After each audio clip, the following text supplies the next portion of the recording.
Good Tuesday morning. It is go time for holiday travelers. The Christmas rush is ramping up, and so is the weather. It's Tuesday, December 23rd. This is Today. Holiday Road. Oh my God, the traffic was horrible. Millions of Americans taking to the highways and the skies, creating a Christmas jam around the country. This is worse than yesterday. While coast to coast, the weather is throwing a wrench in plans. Downpours out west, snow back east, and more on the way. We're tracking it all. New strike. Overnight, the U.S. targeting another Venezuelan ship alleged to be carrying drugs. This as the White House intensifies its pressure on Venezuela's leader. If he plays tough, it'll be the last time he's ever able to play tough. The high seas showdown playing out as the president unveils a new class of Navy warships named after himself. We're live with the latest. 0 to 60. Backlash growing at CBS after a 60-minute segment is pulled that focused on a notorious Central American prison where the Trump administration deported immigrants. That story then mistakenly airing for viewers in Canada. We're live with the fallout. To the rescue. Masked men burst into a home with kids inside. And I was in panic. I was in shock. You know? Their frantic mom rushing home, crashing into the getaway car, sending the suspects running. What police are now saying about the latest in a string of bold daytime break-ins. Health battle. Barry Manilow revealing a surprise cancer diagnosis. Oh, Mandy. The music icon calling it pure luck that doctors caught it, his prognosis, and what he says about his plans to perform again. Those stories plus best for last. We're saving all the procrastinators with last-minute gift ideas. The latest, you can still get your presents shipped, and which stores will be open late. And Holly Jolly Jackpot. The Powerball jumps again. One of the largest prizes ever, now up for grabs tomorrow, as millions are hoping for a Christmas Eve miracle. Today, Tuesday, December 23rd, 2025. From NBC News, this is Today with Savannah Guthrie and Greg Melvin. From Studio 1A in Rockefeller Plaza. Good morning and welcome to Today. Thanks so much for joining us on this Tuesday morning. Savannah and Craig getting a little early head start on the holiday. They did not win the jackpot. We can report that. We know nobody did, so certainly they didn't. Everybody's still hoping they might have a little pre-Christmas miracle. $1.7 billion cool dollars waiting for the winner. Will it be tomorrow night? We hope. Even just a little million would be okay, right? No doubt. That would be okay. Speaking of Christmas, we of course just 2 days away now, Christmas Eve, if you will. And for the record number of travelers expected over the next few days, severe weather is a major factor on both coasts. Snow on the east, more heavy rains out west. There have already been hundreds of delays nationwide. This is a look at Chicago's O'Hare Airport this morning, already bustling as you would expect, even at this hour. And then, of course, there are those looming deadlines, holiday shopping and shipping, but don't worry, there's still a little bit of time for both. We've got it all covered this morning, including Dylan's all-important holiday forecast, but we begin with NBC's Shaquille Brewster at Chicago's O'Hare International Airport. Hey, good morning, Shaq. Good morning, guys. Well, you said it. Christmas Eve is just 1 day away, which means whether you're hitting the roads or coming to an airport like me, you can expect to feel that travel rush. Here at Chicago's O'Hare Airport, it's certainly busy, though so far so good, as we're right in the middle of what's expected to be yet another record-setting holiday travel period. This morning, the record-setting race home for the holidays. I am surprised at how busy it is this early. And the roads, rails, and skies are bustling. With Christmas just 2 days away, madness at many airports with lines stretching across the terminal. Holiday storms are already messing with plans as floods ravage the West Coast and more are now on the way. Right now, there's probably about a foot of water. The vicious weather impacting travel with more than 5,000 flight delays piling up Monday. This is worse than yesterday. Meanwhile, a deadly plane crash amid foggy conditions in Galveston, Texas, that killed at least 5 people, including a child, with 1 person missing and 2 survivors. The small plane belonged to the Mexican Navy, which was, quote, carrying out a humanitarian mission focused on specialized medical transport. This man was nearby when the crash happened, jumping in to help. There was a lady in there crying, and so sure enough, jumped in the water, went in, and took a little bit of time to move. There were some seats that had broken loose that were blocking her exit.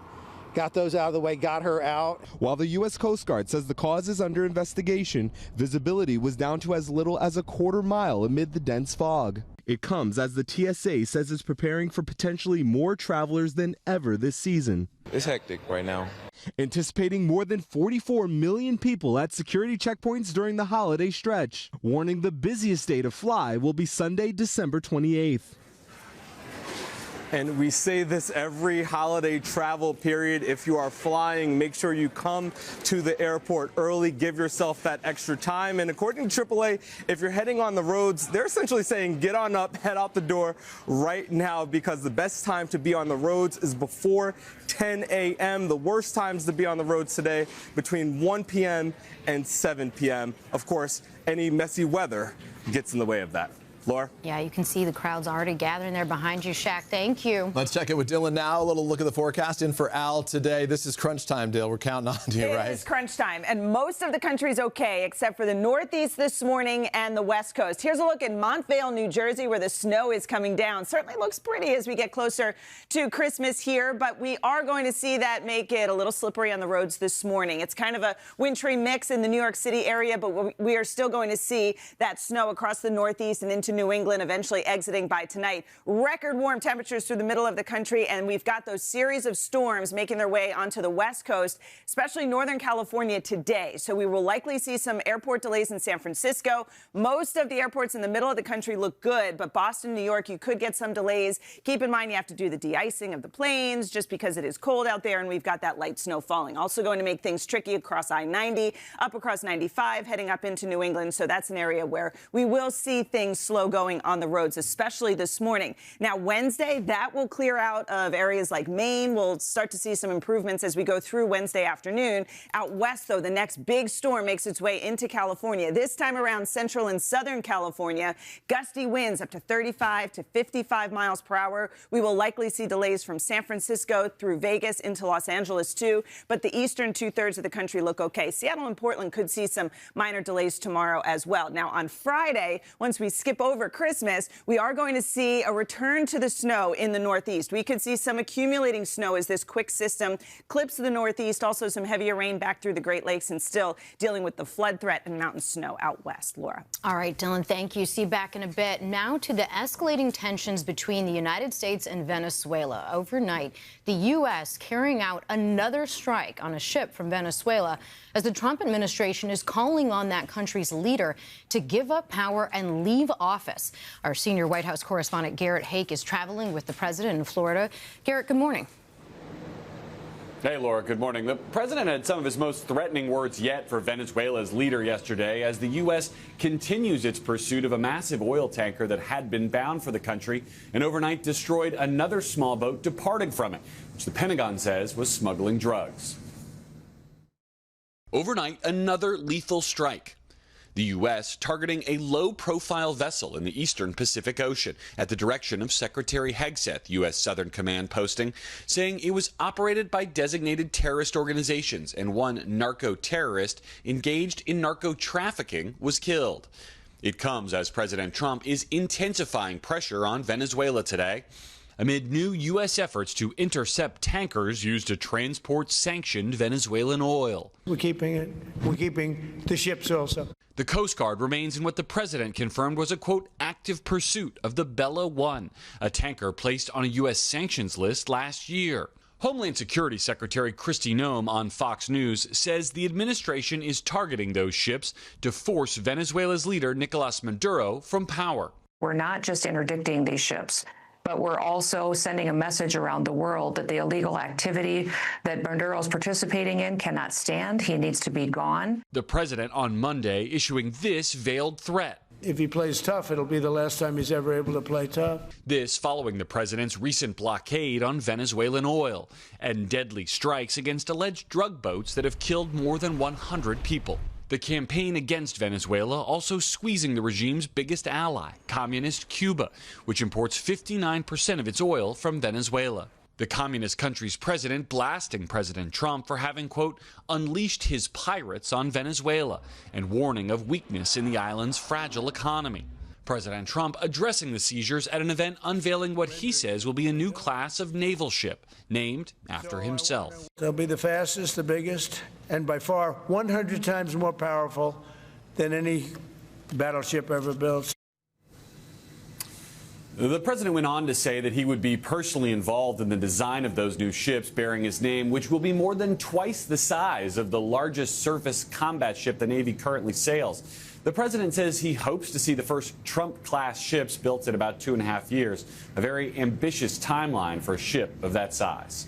Laura? All right, Garrett, thank you. Now to the overnight release of documents related to the Jeffrey Epstein investigation. The Department of Justice just made 11,000 more files public. That appears to be the single largest release in the case. Some of these documents already raising eyebrows. Our chief Capitol Hill correspondent, Ryan Nobles, joins us live with some of what we are already learning. Ryan, good morning. Hey, Peter, good morning. And our team is just starting to go through all of these documents, so we expect to learn more. But overnight, the Justice Department releasing yet another round of documents, this time upwards of 11,000 individual files. These include more witness accounts, notes from investigators, and tips about President Trump's degree of involvement with Jeffrey Epstein.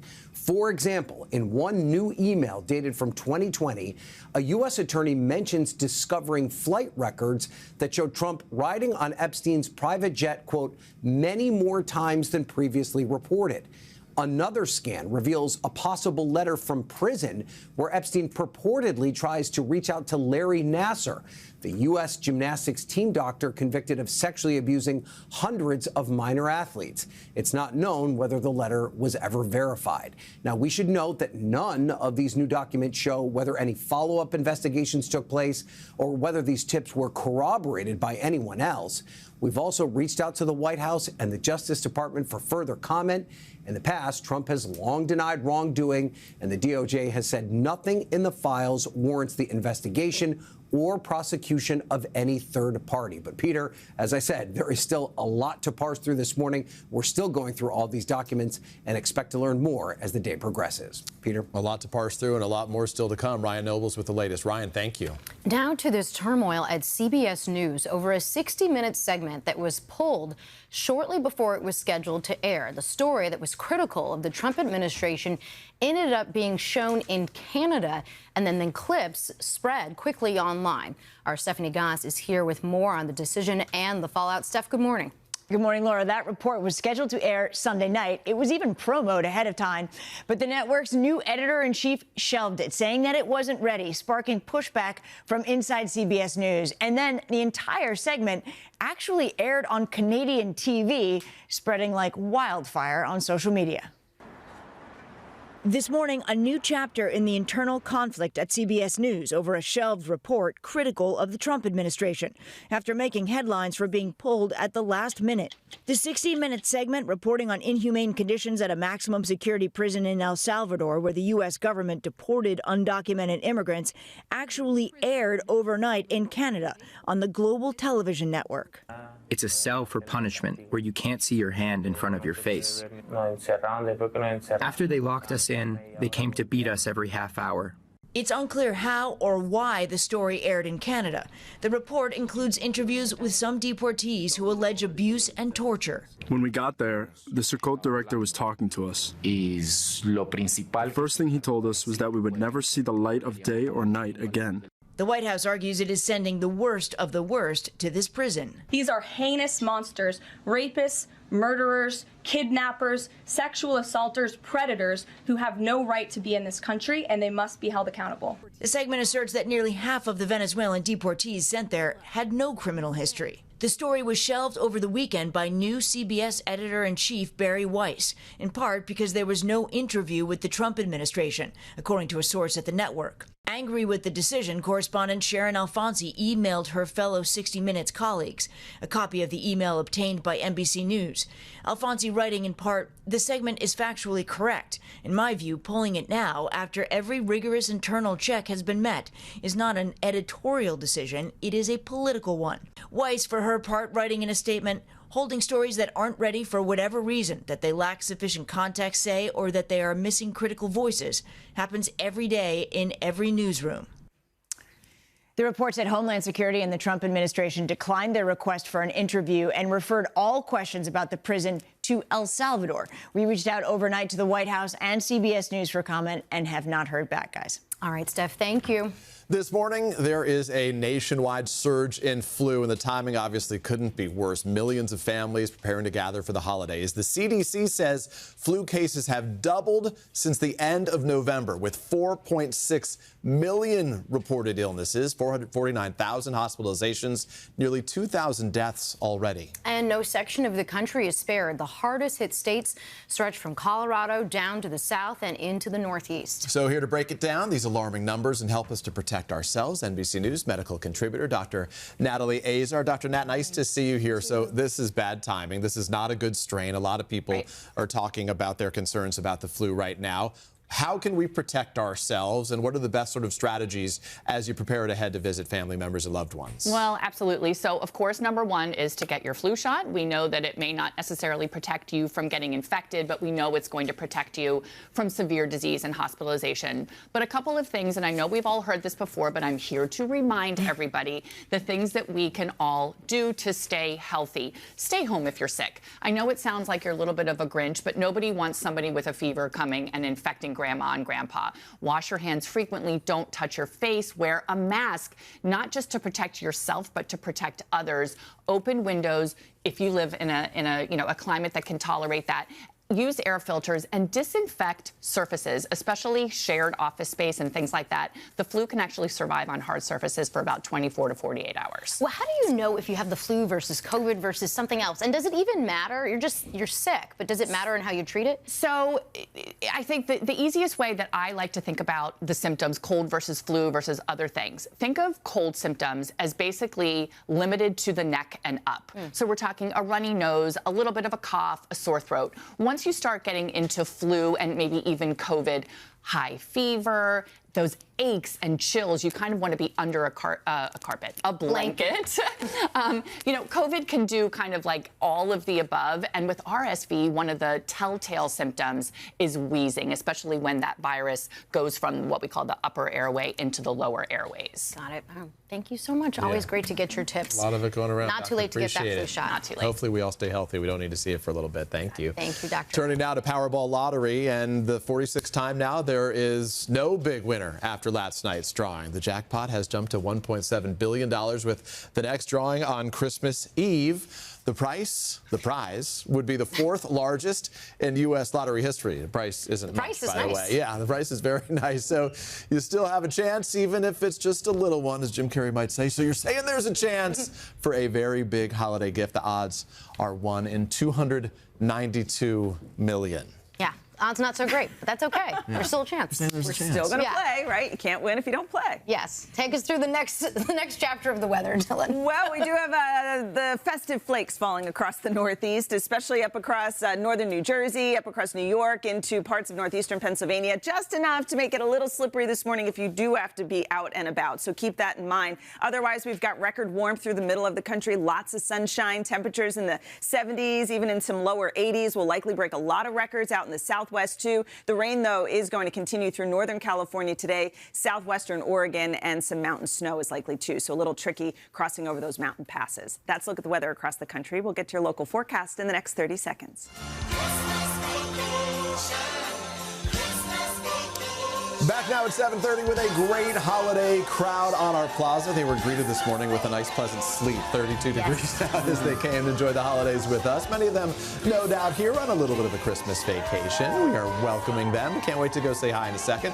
Carson joining us at the table this morning as well. Good morning, everybody. Good to see you. Early holiday to you, brother. Thank you very much. Merry Christmas Eve. No yes, doubt. Eve. And as we begin this half hour with some dramatic surveillance video showing a mother jumping into action to protect her family after masked men broke into their home while her kids were inside. Yeah, this was a dramatic scene. Dana Griffin spoke with her. Dana, what was going through her mind? Did she detail that experience? She must have been terrified. Oh my God, she was terrified. Sheer panic, Peter, was going through her mind. She happened to be on the phone with her mom, who was babysitting while she went out to grab a cup of coffee. That's when masked men entered her home through a patio door, startling the grandmother, who yelled for help. The mom behind the wheel of that G-Wagon then raced back home to protect her family. Caught on camera, this California mother's desperate attempt to stop burglars at her home near Los Angeles. I see the guys, and I was in panic. I was in shock, you know? And I hit their car unintentionally. The mom, who asked to conceal her identity out of fear for her safety, says she was on the phone with her mother, who was inside watching her 3 young kids, when all of a sudden... My mom is screaming. My kids are in the house. She's screaming like, I don't know how... like crazy. She raced home, so panicked she rammed this parked sedan that turned out to be the getaway car. What was going through your mind? Like, I don't know. In my mind, I thought they killed my family. Surveillance video shows 2 burglars take off running. Moments later, a third man emerges from the passenger side of the car and takes off too. The collision so intense, the driver's side door jammed closed. Her G-Wagon damaged too. She later took this video of LAPD officers collecting evidence, including these handheld radios that appear to be monitoring police activity. The homeowners say their Wi-Fi and security cameras were disabled. The burglars taking off across the street, jumping this fence, disappearing into the neighborhood. It's the latest incident in a string of burglaries hitting the area that appear to be organized criminals. In August, police arrested 8 members of a crew alleged to be responsible for at least 92 burglaries in the past 3 years. As for this frantic mother, she's got one parting message for the men who terrorized her family. Next time, I'm gonna kill them. Don't come back. Yeah, don't come back to my house. Hopefully they don't come back to any house here. Dana, it's hard to fathom, though. The police are still trying to find these folks. Did they have any leads on the suspects? So no word yet on any arrests. Since this is an open investigation, police are not commenting. But the woman at the center of it all tells me that they collected the burglars' wallets, IDs, even a pair of shoes that were left behind inside the getaway car. Luckily, she says her kids were oblivious to what was happening and nothing was taken. Guys. Dana Griffin with the very latest there. The fact that she hit that car right where the guys were still in there, had she not, they could have just taken off and the car could have just disappeared. She had no idea. It's just so wild. That's crazy. They're okay. Coming up right here, it doesn't get more last minute than this. We're going to tell you why it is not too late to find a great gift. And a major decision shaking up the weight loss industry. A popular drug soon coming in pill form, when it could be available, and just how much is it going to cost? Right after this.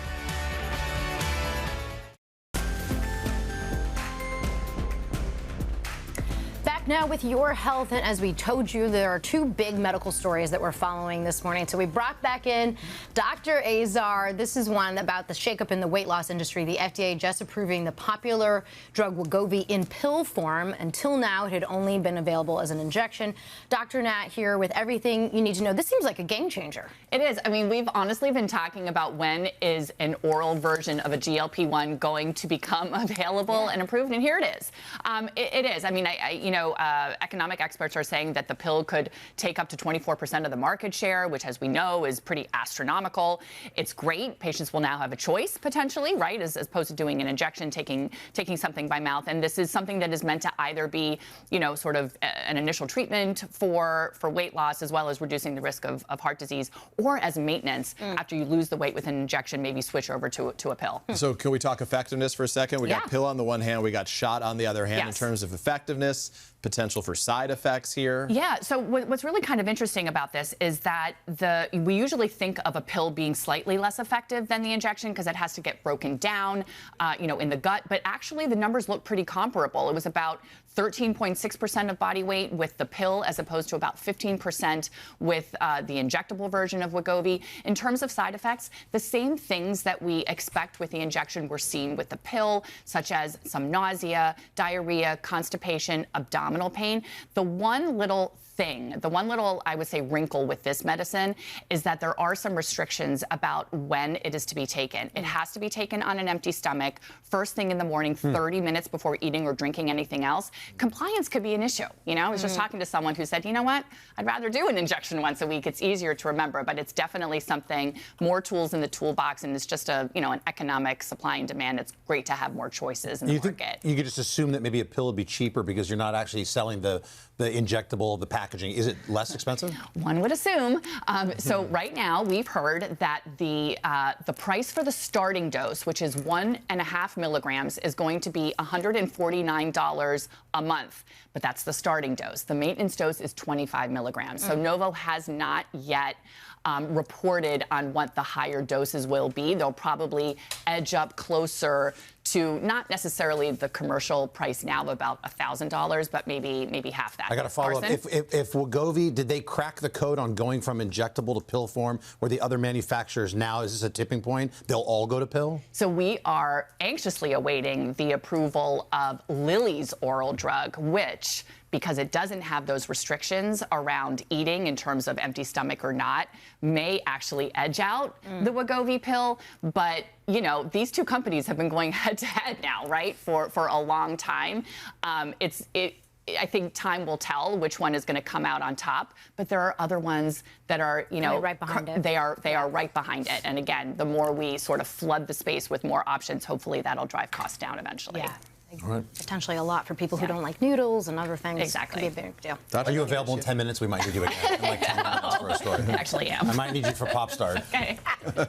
Dylan's here to check the forecast for us really quickly, Dylan. Well, we've got the snow falling in the Northeast. It's making it a little bit tricky if you still have to commute this morning into work on this Tuesday. We've got some winter weather advisories in effect across Pennsylvania, up into New York and New Jersey, parts of Connecticut, and into New England, too. A winter storm warning across down East Maine, where we'll see some heavier snow, maybe up to 4 to 8 inches of snowfall there. But here, the snow is mostly moving pretty quickly through New York, through Pennsylvania, through New Jersey. It's light in the New York City area, mixing in with a little bit of rain, but we'll see some snow there, too. Not a lot of accumulation out of this thing. It's mostly on the grassy surfaces. But you go into northwestern New Jersey, upstate New York, and that's where we could see a little bit more just because it's colder. So that's going to make for a tricky morning commute. And then on Tuesday night, tonight, we are going to see that continue to exit New England. And then this next cold front is going to bring a couple of rain showers as we go into Wednesday. But as far as snow is concerned, it's this quick little clipper system moving through today with an inch or two in some of the grassier areas, some of the higher elevations, but again, up to 4 to 8 inches possible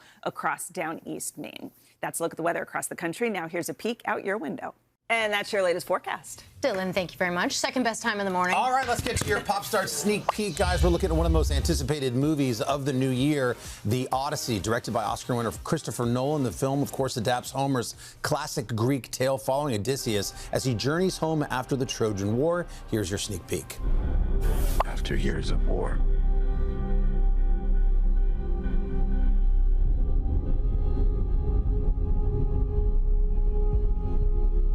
no one could stand between my men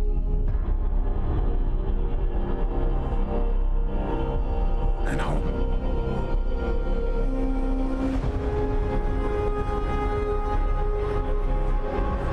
Not even me. Well, as you can see there, they couldn't find any stars for the film, unfortunately. They had to settle for Matt Damon, Anne Hathaway, and Tom Holland. The Odyssey, which that trailer sells me immediately. That's from our sister company, Universal Pictures. Hits theaters on July 17th. That looks like we're epic. overdue for one of those sort big. of like big, like gladiator type, right? We needed some time to digest, to put it together. Well, Christopher Nolan's a good one to direct it, that's for sure. That's why Matt Damon's been growing out that beard for all this time, too. Finally explains it, right? Coming up next right here on this morning's Boost, one young singer who was really into his holiday performance, and he made sure that everybody in the audience knew it as well. That's right after this.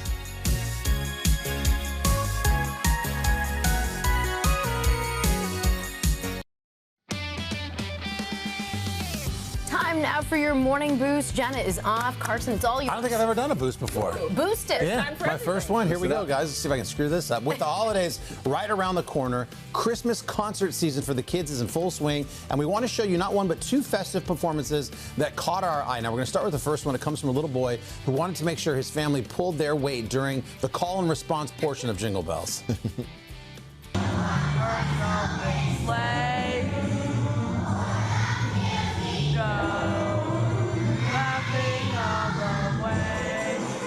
I'm looking at you, Mom.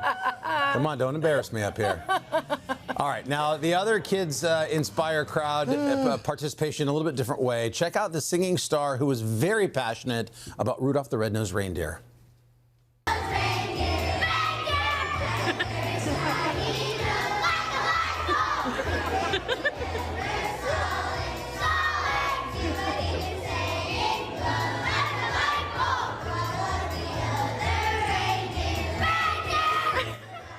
Well, none of the other reindeers ever had a shot at wearing the red nose and being at the front of the line if that's the competition there. I love the energy. I love way it. to stand out. That's passion. The holiday concerts are just They're the best. full They of are. so many gems. But then the best part is the music teacher in the front who's like doing all the things to remind them what to do. Yes, and you're just like hoping your kid can hold it together. I love that little boy. Yes. What's coming up in Pop Start? All right, guys, it is all about Taylor Swift. The final episodes of her docu-series did drop overnight, and fans are loving one particularly revealing moment about her relationship with Travis Kelce. We're going to have that for you in Pop Start after a quick check of your local news and the weather and these quick messages.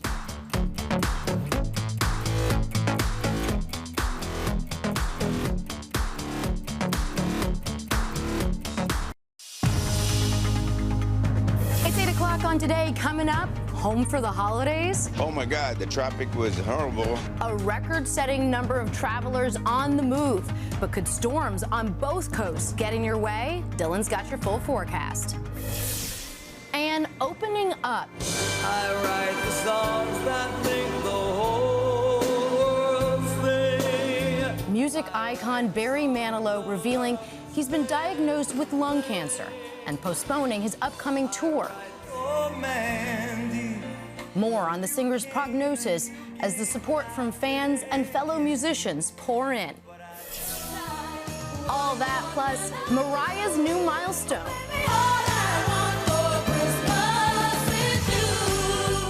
Timothée Chalamet reaches new heights. Yeah! And full speed ahead. Hey,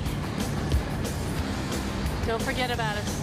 As Keanu and Sandra reunite, it's all coming up today, Tuesday, December 23rd, 2025. 3 generations to the Today Show. Morning, Daddy and Tess. Visiting from Jupiter, Florida. Humble, Texas. Pearl, Mississippi. And Frederick, Maryland. Girls Trip from West Palm Beach, Florida. From Muncie, Indiana. Today's Leah's 17th birthday. Hi, Nana. In Johnson City, Tennessee. We love you.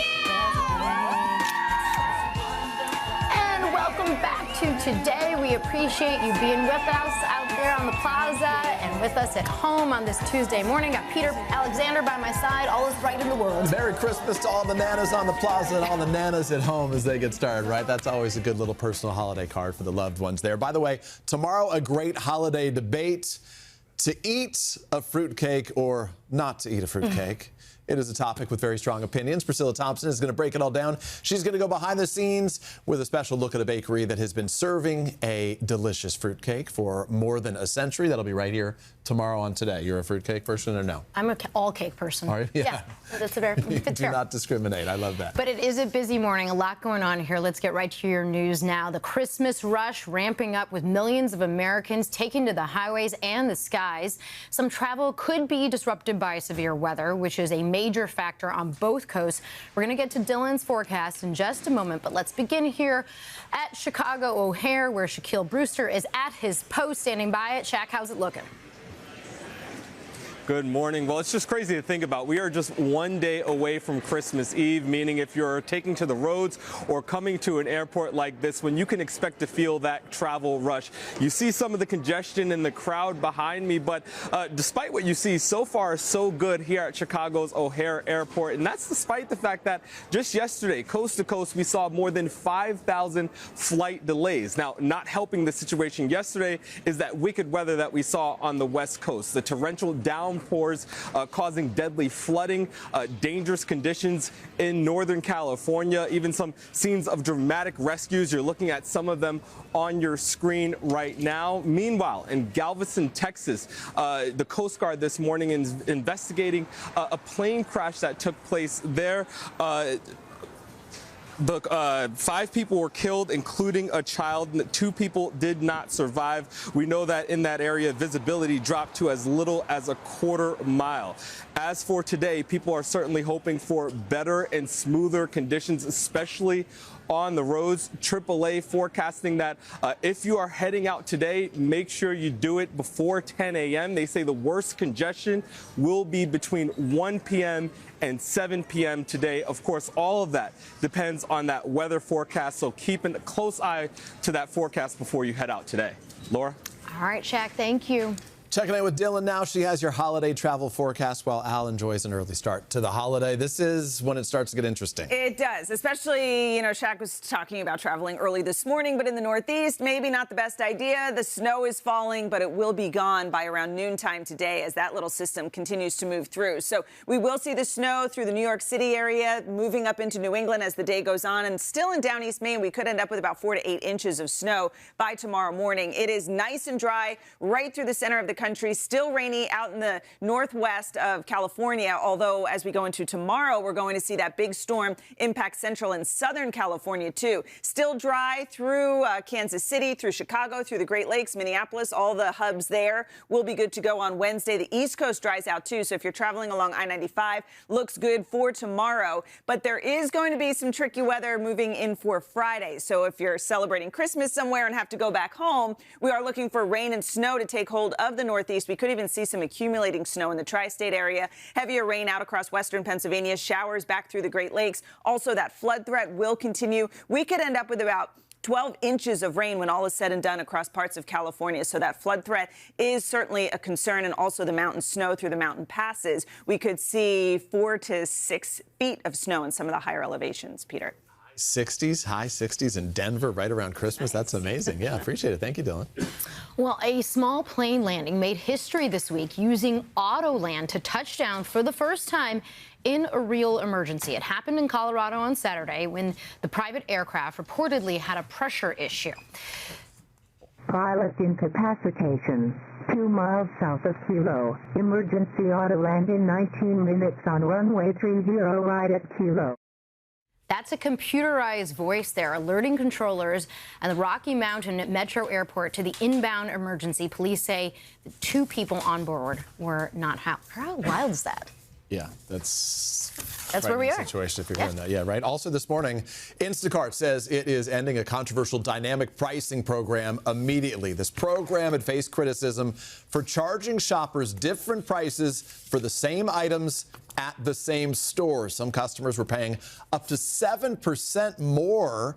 In response, Instacart says it will no longer allow retailers to use its AI-driven software to run price tests. And some big news for the U.S. Olympic team this morning. In an unprecedented comeback, champion alpine skier Lindsey Vonn announced she has officially qualified for the 2026 Olympic Games in Milan. The 41-year-old last competed in the Games back in 2018. She became the first American woman to win gold in the downhill event in 2010. She also holds 2 Olympic bronze medals. Can't wait to see her shine. Look forward to saying her name a lot more times in the coming months, right? Turning to the NFL now, San Francisco 49er quarterback Brock Purdy threw a career-high 5 touchdown passes against the Indianapolis Colts last night, including this gem. Look.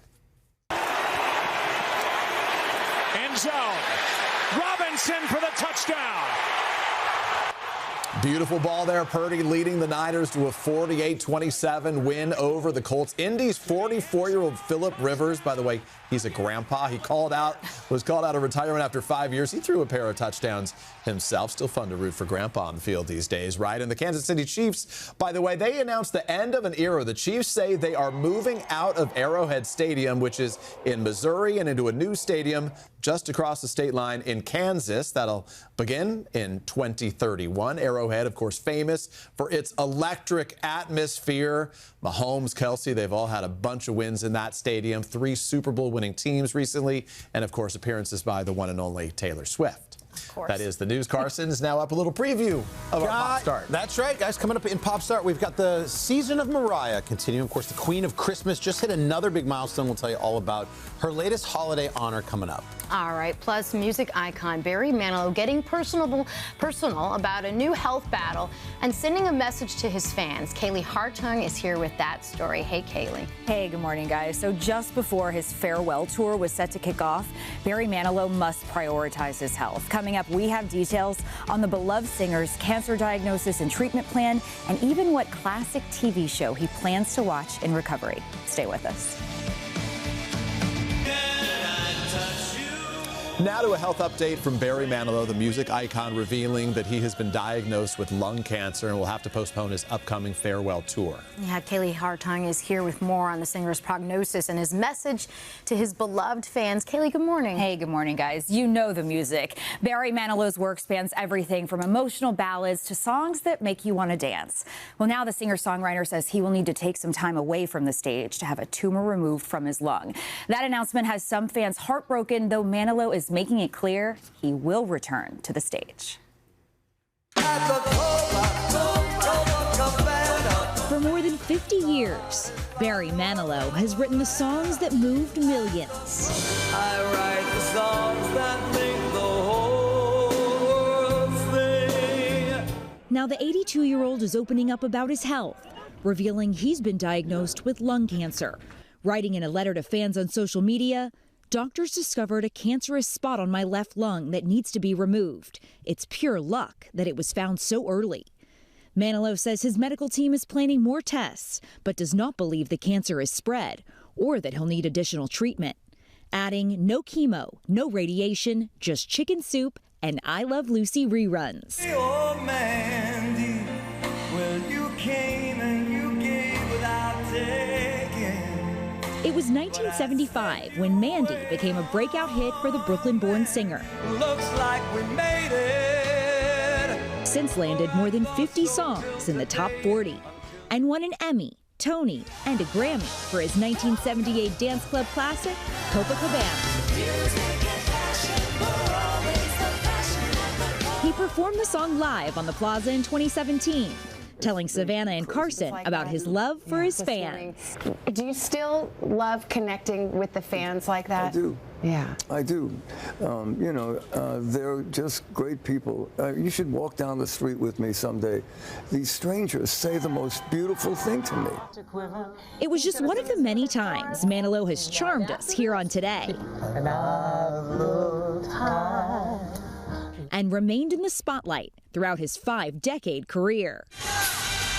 Last year, he set the record for the most lifetime concert performances by any artist at Radio City Music Hall, telling NBC's Chloe Melas, I'll just keep going until I can't do it anymore. This is just playtime now. In September, he released a new song, Once Before I Go, and announced a farewell tour set to kick off early next year. And it's so hard to say goodbyes. But now his cancer diagnosis is forcing Manilow to take some time off, saying the surgery on his lungs will push back 9 shows originally scheduled in January. Still, medical experts say his early detection will likely mean a positive prognosis. It's caught so early that with no further treatment and minimal invasiveness, that he should be back on the road and have a plan going forward to monitor for any recurrences. I made it through the rain. The music legend, who already has plans to return to the stage, is now also urging fans to take note of their own health, writing, "If you have even the slightest symptom, get tested." Such an important message. And Barry Manilow also revealed that his doctors caught his cancer after they just so happened to schedule an MRI to see how he was recovering from bronchitis, which he'd been dealing with for months. So it was a lucky catch. But mark your calendars. He says he will be back on the stage Valentine's weekend, and he expects a big party. Oh my gosh, good thing they caught it. It just shows you like another example of early detection and how important it is. Makes a huge difference. Huge nice to difference. celebrate his music any day, right? We hope it gets well soon. Thank you, Kaylee, so much. Dylan's checking the forecast for us right now. Good morning again, guys. We have this big storm we need to focus on out in California. We have 41 million people at risk for the flooding and the flash flooding that's possible. That means rock slides, mudslides, debris flows as all of that water washes out of the mountains and down into the valleys here. Right now, the heaviest of the rain is just offshore, but we have this atmospheric river that continues to pump in these storms and pump in that moisture. So we have a moderate to high risk of flash flooding in these areas across Southern California, including Los Angeles, moving over into San Bernardino, Palm Springs, just on the outside of that, but still close enough to see some of the impacts of this heavier rain. From yesterday through Friday, we could see rainfall totals up to about 12 inches. That is a lot of rain that can cause significant flooding. This does include the Los Angeles area, just outside of San Diego, but you see it stretches all up across California too. So we will be watching this all week long. Through the center of the United States, we've got nothing but sunshine. Enjoy it and enjoy those record warm temperatures. If you like that sort of thing, we'll be up in the upper 70s and lower 80s through the day. Cooler up across the northern plains, and the upper Midwest will be in the 20s and 30s, so more seasonal. And we also have that snow falling this morning, mainly in the New York City area. This will continue up into New England as we go through the day today and tonight into areas like down East Maine. That's a look at the weather across the country. Now here's a peek out your window. And that is your latest forecast. Best time of the morning. Guys, you want to chime in after any of my pop stars? Make comments on them like you would, like in the comments section. I'll pause after each one and I'll look at you. Okay. If you have something to say, especially if it's witty, feel free. If not, we'll keep it moving. We're going to start with Mariah Carey. Well, why don't we just play it one more time before the big day?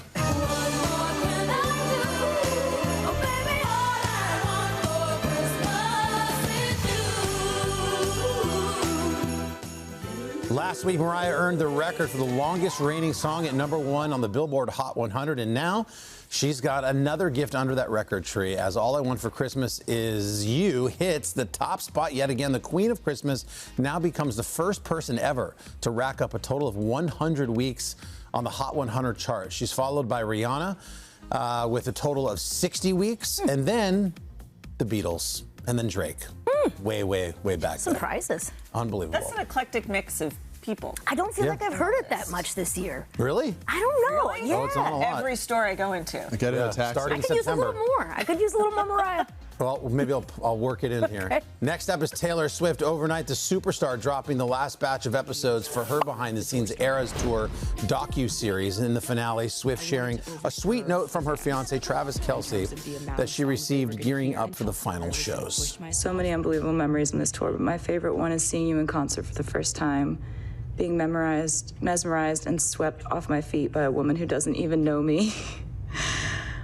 I selfishly say thank you for creating this legendary tour, and to Robert for making you stop through Kansas City, Missouri.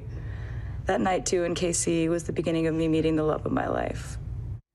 Oh, how sweet. Of course, the two met after Travis saw the Eras Tour and mentioned wanting Taylor Swift's phone number on his podcast. That's one way to do it. And the rest is, as they say, of course, history.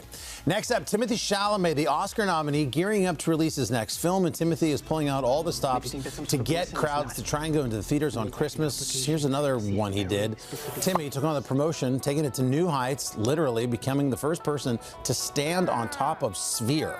Wow. In Las Vegas. Is that real? That's amazing. The new movie is called Marty Supreme, and it follows a ping pong player trying to become the best in the world, so it only felt fitting for the Sphere to transform into a massive ping pong ball. Whoa.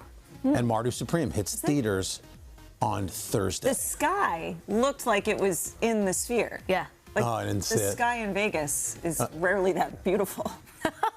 Oh, there it is. Look at it. There's actually clouds. No shade to Vegas. It's often not that cloudy in Vegas. That's beautiful. Look at that. Isn't that nice? This is gorgeous. This is a heck of a comment section, guys, so far today. Next up, Speed. Let's throw it back to 1994 with a clip from Sandra Bullock and Keanu Reeves' action thriller. Miss, can you handle this bus? Oh, sure. It's just like driving a really big Pinto. I need to know, can you handle this bus? I'm fine. Just tell me what the plan is. Okay. Is there a plan? just for you to drive. We're okay for now. Just keep us above 50. Dylan, would you like to comment on the weather in a 30-year-old movie? Out the bus there? No comment. This wasn't raining. 30 years later, Sandra and Keanu have reunited. The actress recently caught a performance of Waiting for Godot on Broadway, currently starring Keanu. People magazine capturing these sweet images backstage of the besties together. Actually, will not be the last time we see them. Reportedly, there's a romantic thriller in the works starring the duo. So we'll tell you more about that as we get it. Next up, Reese Witherspoon. Over the years, fans have noticed the actress has a very special doppelganger. It is her own daughter. Of course, in a new holiday picture shared by the star, you can see the apple doesn't fall far from the Christmas tree. You're not seeing double. That is Reese and her daughter Ava. Look at that. Of course, speaking of the comment section, there was one image that caught our eye that said, "How does your daughter look more like you than you do?" Which is pretty funny. Good point.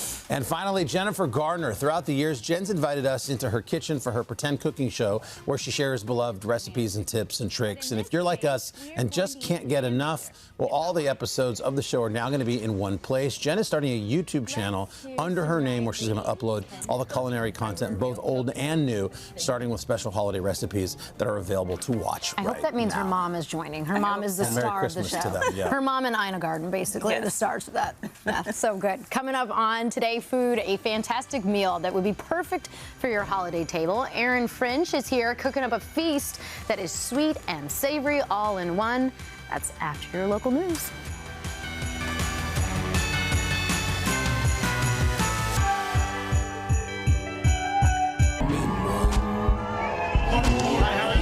Welcome back. It is 8:30, and we have a special guest out here on the plaza, the Grinch. Whoa. The Grinch is a joyful Grinch. He's quite smiley. His heart has grown because he's out here helping collect toys for our Toy Drive Spectacular. The Grinch is braving the miserable plaza today. We want to say thanks to Dr. Seuss Enterprises and Random House Children's Books for donating 250 Grinch-themed books to our drive, especially on a wet Do we on a trust wet the day like Grinch with this. these toys? Yeah. I feel like a very Grinchy thing to do is be run away with them. Yeah, let's keep eyes on the Keep our eye on him for that. Don't trust that smile. There's still time to join in from home, by the way, regarding the toys. Just go ahead and scan that QR code or head to today.com. Still to come in this half hour, the famed Sagrada Familia in Barcelona has been under construction for more than 140 years, but that work is nearly complete, and our Molly Hunter is, of course, sharing an exclusive look at the final magnificent piece. That is a beautiful place if you've ever been there. And if you need inspiration for your holiday table, we've got one of the best here today in Studio 1A. Erin French is going to show us how to make a quality restaurant meal at home. Looks so good. And then coming up on the third hour here, we've got the gift guide for our super procrastinators out there when it is too close to Christmas to ship anything.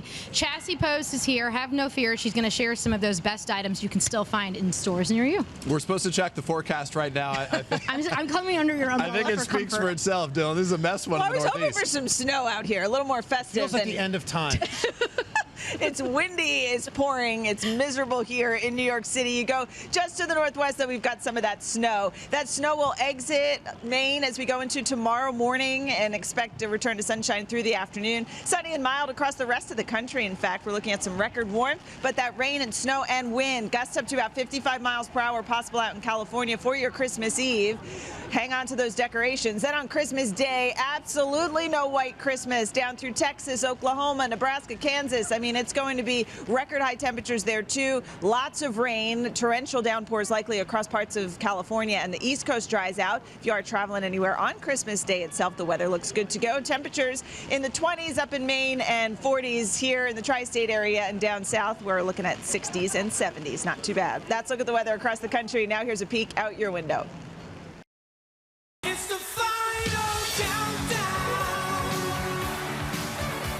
Back now, 8:35 with today's holiday consumer, and the final countdown is on. I was running from outside.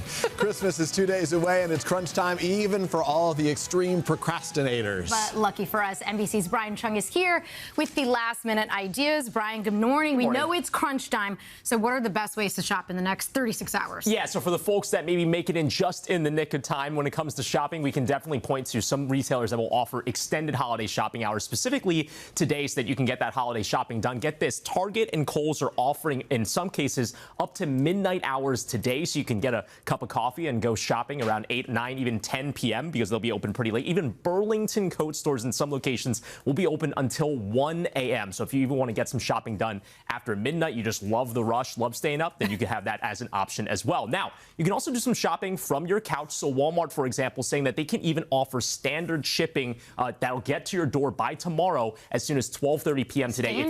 Standard shipping, but there's also express delivery. This is crazy. Up until 5 p.m. tomorrow for Walmart Plus subscribers. You can get a lower fee on that as well. You can also get same-day pickup if the Walmart is close by to you. You can just swing by there. Amazon also offering same-day shipping options as well as Target and Best Buy as well. So if you don't want to worry about store hours and delivery windows, what are sort of the best options for you right now moving forward? Yeah, well, look, when it comes to the other options that you have out there, you can get plenty of experiences, e-gift cards that you don't need to go to the store or wait for anything to arrive at your doorstep. Grubhub, Uber Eats, Netflix, Fandango, all offering e-gift cards. We put Costco on here because you can actually gift someone a membership as well. Who doesn't love a little Costco membership? I didn't know that. That's actually a good option. You can gift that to them as well. Again, you don't need to wait for anything to arrive in a package on your doorstep, but also experiences. This is a great way to kind of think about a loved one and actually schedule something to do something down the line. There's all these great options. Airbnb for a vacation, Spa Finder, that sounds really great right now. And Giftery, people don't know this name. You can book something like a tennis or a golf lesson or cooking classes. Really fun experiences that you could do with the family or loved ones. That's a good idea. And then for people who just love the pressure, that they need to feel the last-minute thrill, are there any stores that are actually open on Christmas Eve or Christmas Day? Okay, so let's talk about Christmas Eve first. So a number of stores will be opening, but they're not going to offer some of those extended hours that they have for the rest of the holidays. So if you look at Marshall's, Best Buy, Macy's, Target, for the most part, they're going to close between 6 to 8 p.m. Marshall's, TJ Maxx, a bit on the earlier side. So just be aware that those are not the extended holiday hours, at least tomorrow. If you do extend it to Christmas Day, if you really want to get up until the last minute, maybe you just need some last-minute gift wrap, really go with the convenience stores, which will be open. Walgreens, CVS Pharmacy, 7-Eleven. A slushie for Christmas Maybe Day? a slushie. Look, that sounds pretty good to me. So I wouldn't turn it down. Yeah, I wouldn't turn it down either. If you roll up with a slushie, yeah, you know, you're going back outside. Yeah, right. All right, Brian, good to see you, buddy. Appreciate it. Happy holidays to you, of course. Still to come right here, a global icon nearing its completion. Barcelona's famed Sagrada Familia Basilica almost finished after 150 years of work, and our Molly Hunter has an exclusive look at the final piece, a carefully crafted 55-foot cross. But first, this is Today on NBC.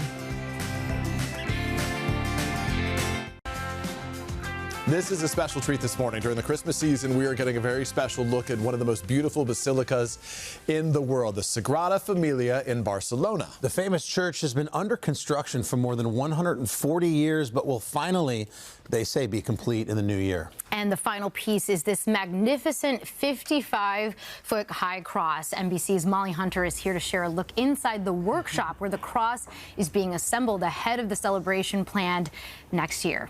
Hey, Molly. Hey guys, good morning. This is a really cool one. So the Sagrada Familia, the stunning basilica, has reached a structural milestone. Its central spire, now the tallest church tower in the world. And Laura, as you say, NBC News got an exclusive behind-the-scenes look at the workshop, which is constructing that final cross, which will crown the basilica. Take a look.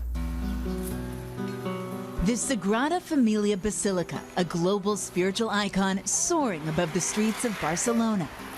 It's magnificent, in the works for more than 140 years, one of the world's longest running and most ambitious architectural projects. Everywhere you look, Gothic statues, intricate shapes and carvings, nativity scenes and facades imprinted with deep religious meaning. Rising above the famous temple, 18 adorned towers symbolizing biblical figures. And this centerpiece, known as the Tower of Jesus Christ, is nearing completion ahead of celebrations next year. After a decade of work back in October, it became the world's tallest church at 534 feet. NBC News was given a first look behind the scenes, getting rare access to the breathtaking setting where architect Mauricio Cortez is overseeing the next and most exciting step of the project, piecing together a tri-dimensional ceramic and glass cross that will crown the spire. We are in a platform at 180 feet above the street level, above the main nave of the Sagrada Familia. This workshop is where the delicate mission is taking place, assembling the arms of the 24-ton cross the size of a 5-story building. This is one of the lateral arms that soon will be installed at the very top. The cross is a three-dimensional one with 4 lateral arms in a way that can be seen as a cross from every point of view.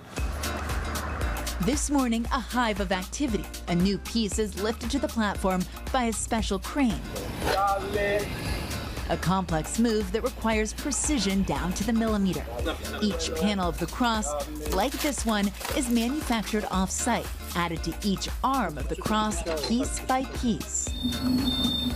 Despite the colossal scale, these craftsmen are putting on the finishing touches by hand, rain or shine. In the past few months, the cross's lower arms were lifted up to the tower's highest point. This maneuver, a huge step towards creating the base of the cross that will soon crown the basilica. A milestone decades in the making. Back in the late 1800s, Catalan architect Antoni Gaudi envisioned the Sagrada Familia's grand design, devoting his last 40 years to the project, leaving behind a detailed blueprint for his ultimate masterpiece. The team now adapting materials to meet today's challenges. The choice of material includes pyramids in ceramics and pyramids in glass. At the core of the mission, staying faithful to the original plans with a modern twist.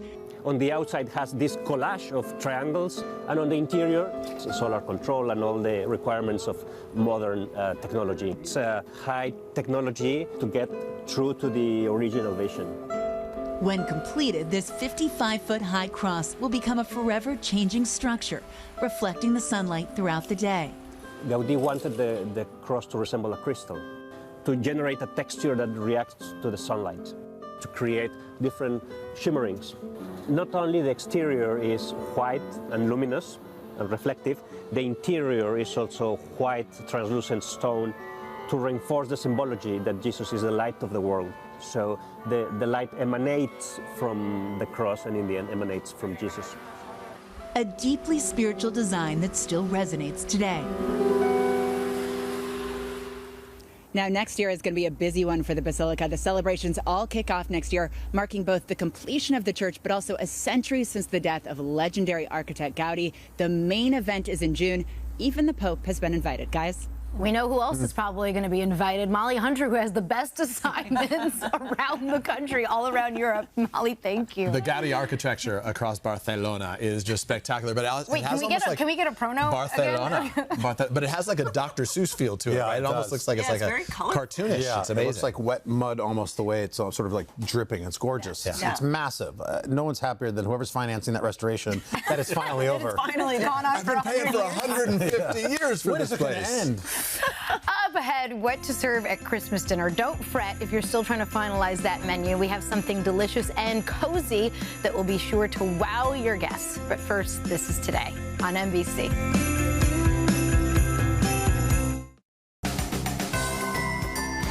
And we are back with a very special holiday edition of Today Food. Christmas is just 2 days away, and if you're still trying to figure out what you're going to serve the family, we have got you covered. Aaron French, of course, here with a cozy holiday menu. Going to be serving a brown sugar maple glazed pork.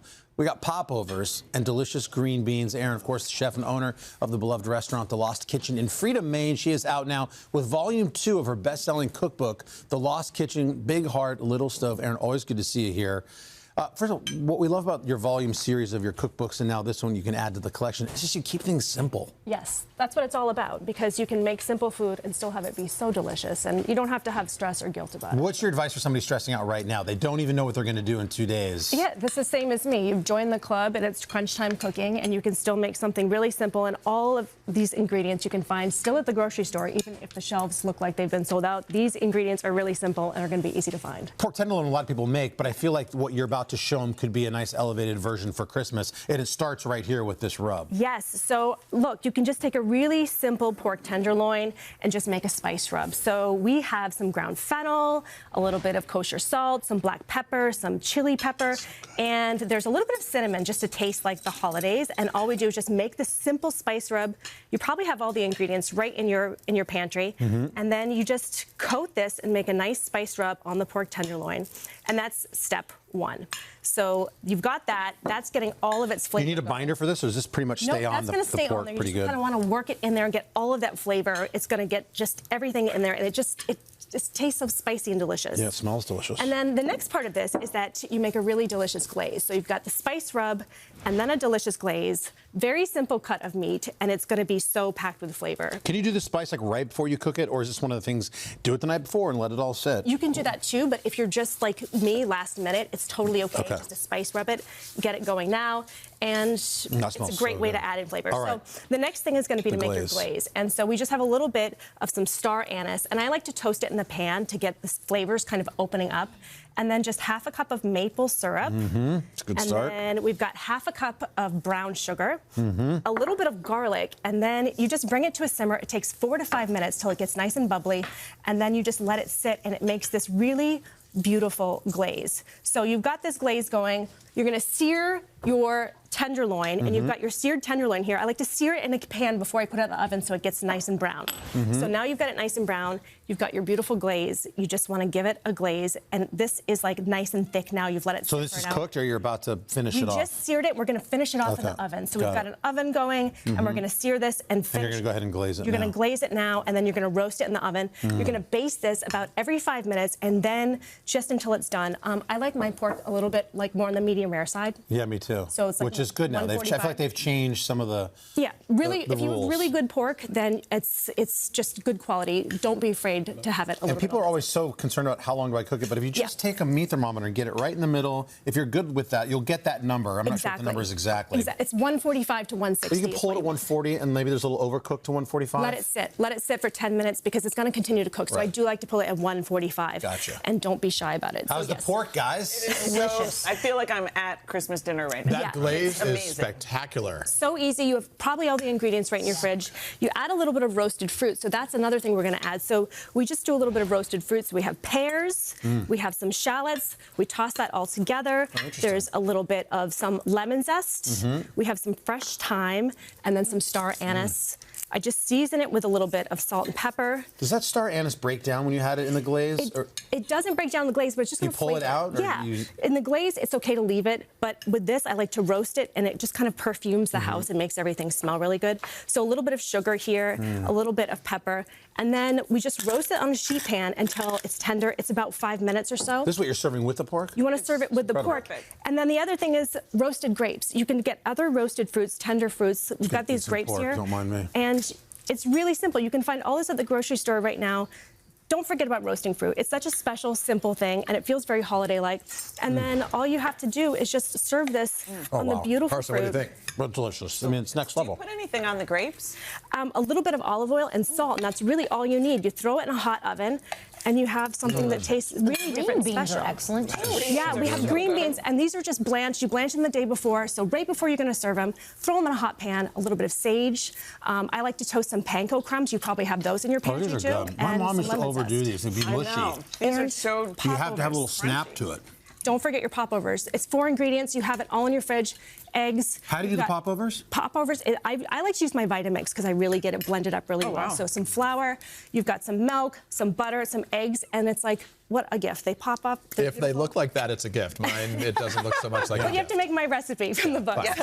How are things at the Lost Kitchen? Do you still get 50,000 postcards a year and people trying to get in there? I think we're up to 60 now. No way, 60,000. really? So yeah, it's still pretty wild. But That is awesome. Yeah, we're very grateful. Well, this was a treat to get you here. I feel like I won't write my postcard this year because I just ate a meal from you, which is awesome. holidays. Happy holidays to you. Thanks for being here. All these details, of course, the recipes as well. Today.com/food. Lori, can you read this? I guess I could. I was so just consumed by how good this is. Up next on our third hour, we've got some more holiday hosting hacks. Simple ways to create a stress-free stay for you and your guests. Your guests. Coming up on Jenna and Friends, Grammy-winning gospel singer Yolanda Adams, and she's going to be talking about making her Broadway debut on Hell's Kitchen. We're back after local news. Hey, thanks for watching. And don't forget, you can catch the Today Show every morning on NBC or take Today when you're on the go. Just follow the Today podcast on Apple Podcasts, Spotify, or wherever you listen.